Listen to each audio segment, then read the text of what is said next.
رسول الله صلی الله علیه وسلم یو ځل وفرمایل وی اودس چې کوئ نو دا اندامونه پورا برابر لمدوئ وی ستاسو د اودس د اندامونو نه به د قیامت پر ورځ رڼا خیږي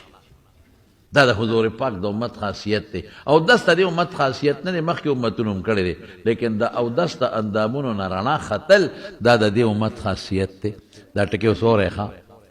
رڼا به خیږي اوس صحابه کرامو یو ځل دا خو مې یو ټکي راته ووایي اوس د دې نه مخکې یو بل حدیث وره یو ځل رسول الله صلی الله علیه وسلم دعا وکړه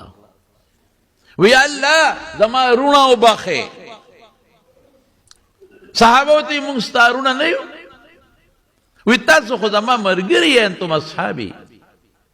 رونه مې هغه دي چې زه یې لیدلی نیم زما نه وروسته به راځي او په ما به ایمان راوړي نو مونږ ته حضور پاک خپل رونه ویلې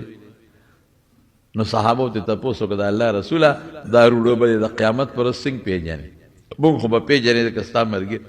رونه به څه پېژنې وی د اودس د اندامونو نه به رڼا خیږي زه به په دې پېژنم نو ای رونو چې حضور پاک مونږ ته خپل رونه ویلي دي رونه یې راته ویلي نو د دې نه لویه مینه بله نشي کېدی نو انشاءالله ټول ملګري چې څومره یې د نن نه پس درود شریف به وایې ښه او درود شریف څه ته وایي چې دا کم ټکي کې اللهم صل راغلی دی یا وصل الله پکې راغلی دی بس دا درود شریف دی په ټولو کې بهترین درود شریف دا دی چې دا مونږ یې په مانځه کې وایو اللهم صل علی محمد وعلى آل محمد كما صليت على إبراهيم وعلى آل إبراهيم إنك حميد مجيد دا ځان له درود دی او اللهم بارک ځان له درود شریف دی ټولو کې بهتر او که داسې نه مختصر درود مو وایې په ټولو کې مختصر دا دی وصلی الله علی النبي الأمي وصلی الله علی النبي الأمي هغه پیغمبر چې الله ورته په قرآن شریف کې د امي لقب ورکړی دی په هغه د خدای رحمت نازل یا اللهم صل علی النبي الأمي دا ډېر مختصر درود شریف دی اللهم صل علی النبي الأمي دا د مارونو ډېر وایي ماسخوتن ماښام اوده کېږي ځان له یو نصاب مقرر کړي چې دا وایي مانځه پسې وایي مخکې وایي آداب یې دا دي چې یو ځای کې یکسو وي آداب یې دا دي چې اودس وکړې لیکن که اودس دې وي او که نو ته درود شریف ویلی شي زموږ خلکو بعضې غلطې خبرې مشورې کړي یاره جي که اودس ته چا نه درود شریف وایي کونډی به یې خوږېږي نو کونډی خو د ډېرو خلکو خوږېږي او دا جوړ د دې د برکت یاره جي چې څوک بې اودسه درود شریف وایي د سترګو نظر به یې کمزوري دا وایي نو د خلکو نظر خو د سترګو دا خو چې سړي بوډا شي نو یا نظر کمزوري شي کله یې کونډی خوږېږي نو دا غلطې خبرې دا خلک د درود شریف نه محرومه کوي د خدای قرآن بې اودسه ویلی شي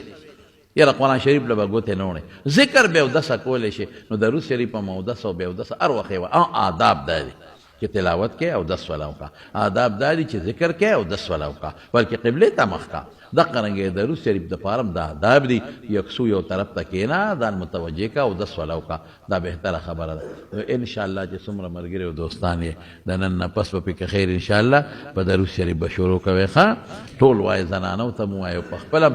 د غمونه به ختم شي تکلیف به ختم شي د شیطان نه بل ځای کې راځي شیطان به نه وتښتي د شیطان نه د قیامت پر ورځ الله سپارش به کوي رحمت به نازل شي ګناه به ورجولی شي درجه به بلند شي دعا به د خدای قبوله کړي او پیغمبر مبارک ته به د ماسخوتن یا هر ټیم چې وي فرشتې ستا او ستا د پلار نوم اخلي چې فلان کې دومره درود شریف ویلی دعا وکړې یا الله ته په موږ مهربانه شي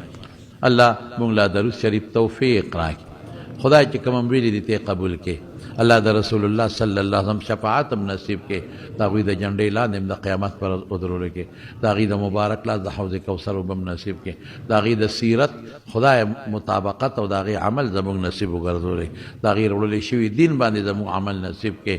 خدایت هم د قیامت پر حضور پاک ته مختورن مکې الله چې څومره بیماران دي په دې مجلس کې په کورونو کې دعا کوي چې الله تعالی ټول له روغ صحتونو او شفا